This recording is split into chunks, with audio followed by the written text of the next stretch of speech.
Kako do smrdljivog daha, evo nekoliko savjeta za pomoć sa smrdljivim zadahom, čak i nakon što ste dobro oprali zube. Svima nam se to dogodi u nekom trenutku, stoga ne brinite. 1.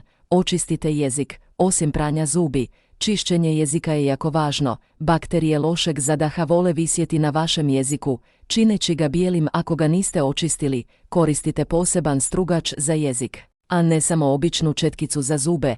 Isperite ga toplom vodom i stružite jezik 2 puta dnevno, ujutro i navečer. 2. Ostanite hidrirani. Pijte puno vode tijekom dana.